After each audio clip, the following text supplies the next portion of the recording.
Let's dig a little bit deeper into the transformations of exponential functions.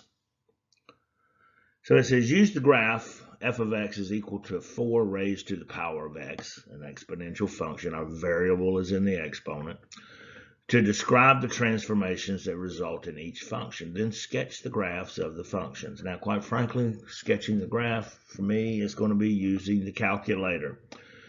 So let's see, here we got k of x equals 4 raised to the power of x minus 2. Well, this negative 2 sitting out here, not in the exponent, not as a coefficient, is going to give us a vertical translation, a vertical shift down by 2. And in a moment, we're going to go to the calculator and graph this just to kind of get a little bit extra practice on how to graph an exponential. But let's think about that. What if x is 1? When x is 1, in this case, what is y going to equal? Well, let's see. 4 raised to the power of 1. X is 1. Y would be 4. Let's call that y1. We'll call this y2. That's actually how it appears on the calculator. But what about in this function? If 4 is raised to the power of 1, that's 4. But then I've got minus 2. And so y then would be 2. It has shifted it down by 2. How about when x is 2? Well, 4 squared is 16. So when x is 2, y1, just the parent function, would be 16. But now I've got 16 minus 2, it would be 14. And of course, we still see the rapid growth of the y values because, hey, it's an exponential function. So let's go over here to the calculator right quick, and let's just graph this, and we'll see if that confirms what we think is going to happen. What about the y-intercept? What's going to happen to the y-intercept? You know, if I raise x to the power of 0, just 4 raised to the power of 0, that equals 1. My y-intercept would be at 1. But now it would be at negative 2. You ready to go look? I am. All right, well, here we are at the calculator. We're going to graph both 4 raised to the power of x, 4 caret x. So now we got 4 raised to the power of x. And now let's, double hit there, right? Now let's graph 4 raised to the power of x. Clear that, or not clear it, but get beyond it. Then what? Minus 2. And let's look at the graph. So here in the blue, there's our parent function, 4 raised to the power of x. I can see I've got a y-intercept at 1.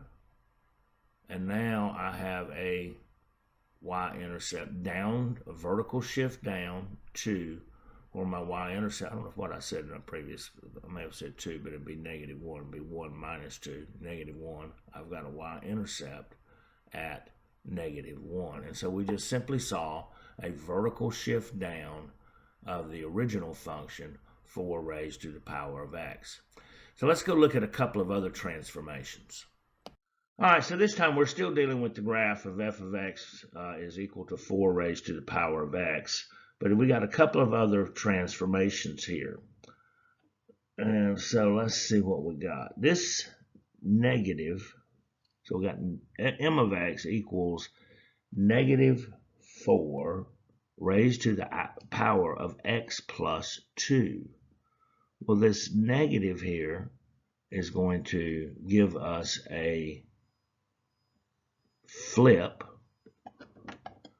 It's going to flip it over the x-axis. And then this plus 2 in the exponent is going to give us a horizontal shift of 2 to the left. Let's see if we can see that bear out.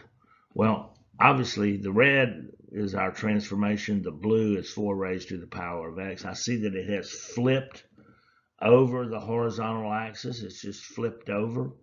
And I also see, if I look right here, look where it starts to begin its rapid ascent right here. Oh, I need a different color, make it show up right here.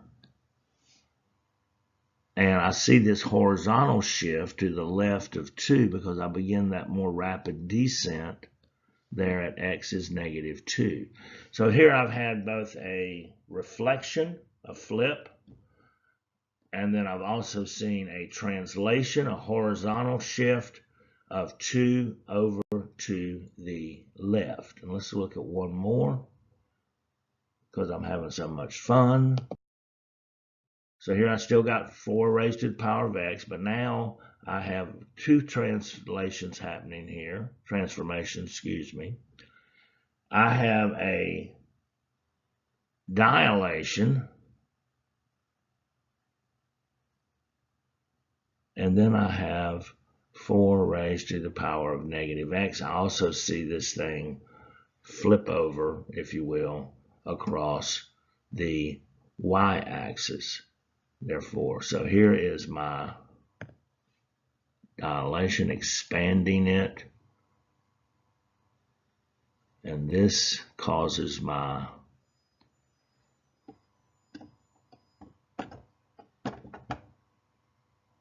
shift here, my transformation here, this negative x, which is now flipping it across the x-axis. And what does this actually mean? Let's see.